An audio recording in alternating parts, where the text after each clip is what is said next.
Have you ever finished a tutorial series, made your first cool game, felt really good about everything you learned, and then try to do it on your own, only to realize that you don't know what you're doing? Hey, I'm Pigeon. That was me a couple months ago when I first started my journey into game development. The training wheels were off, and no YouTube guru was whispering in my ear. Did I realize that without the help of a tutorial, I had no clue what to do? You can say it was my first experience with tutorial hell. For this video, I wanted to dispel some common myths about tutorial hell and talk about why the choice is our own. You heard me. You put yourself in tutorial hell. Huh? But in that same vein, you can get yourself out. Here's a little analogy. Say I wanted to learn tennis, so the first thing I did was boot up a YouTube series on becoming good at it. I'm swinging my racket in front of the computer, listening keenly to what my instructors are telling me. And so I end up spending a good amount of hours practicing, watching multiple videos, building up that confidence. Now I'm ready to play tennis. Right? Nope. I'm not going to be good at tennis if I've never played before. If I never stepped onto the court, never had to make my own decisions in the moment, never had to solve my opponent. Obviously, it can be helpful to learn beforehand, but a lot of it doesn't matter until you start doing the thing. If you want to make a game, you should open up your game engine and start there. Not start with a tutorial and open up a game engine. It's a big difference. So you decided to step onto court and open up your game engine. Everything is good until the screen opens up, and then it's like your brain froze. You knew how to navigate when you were following a tutorial, but now you don't even know what button to press. Cool. That's a great place to start. Now, make a choice. It's your project. What do you want to start working on? You might be like, oh, that's simple in concept, simple in execution. What's the catch? There is no catch. Current you hasn't made a choice yet, so you can't make a better choice. Go ahead, find something that interests you and get started. Personally, I like starting with the title screen.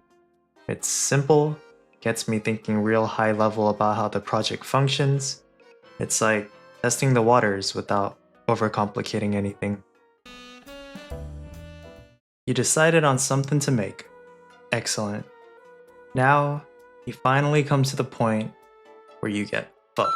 How do you, as a beginner with no prior knowledge or experience, tackle this challenging endeavor of making your whatever a reality? You don't know enough about Godot to make X, Y, and Z. So the bridge to get you over that gap is a tutorial. Wait. So all roads do lead to tutorial hell? The very first time I made a title screen, I needed the help of a tutorial. But here's the thing. I learned the structure of what a title screen could look like, I learned about the different nodes inside Godot that could help me achieve this, and then I used my own experiences to create something that I thought could represent my game. At the end of it, I came out knowing more about Godot. To this day, I've built up on this knowledge where I will never need another tutorial on a title screen. Everything I need to know for making one is already the foundation for what I use to make any scene in the game.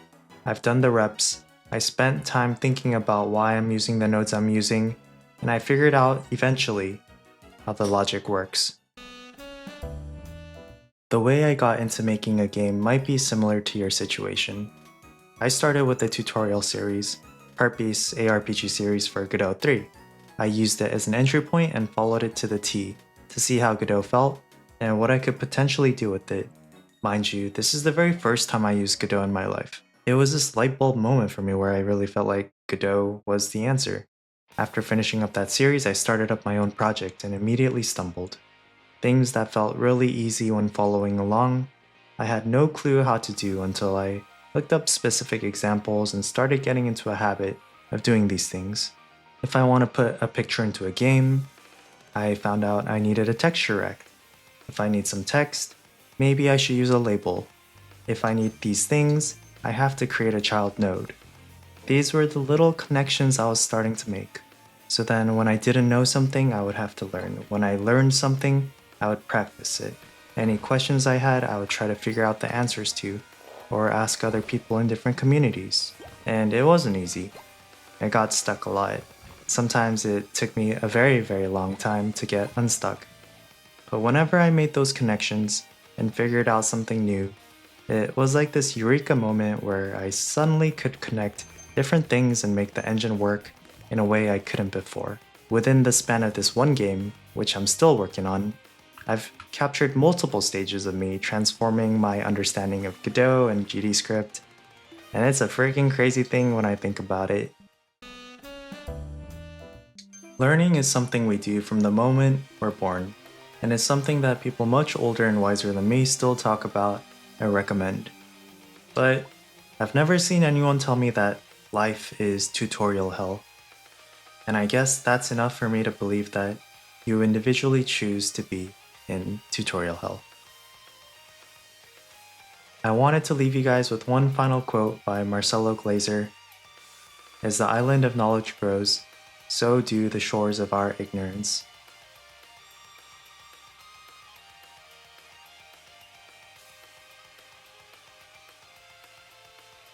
Thank you to my channel members and patrons, I appreciate all the support.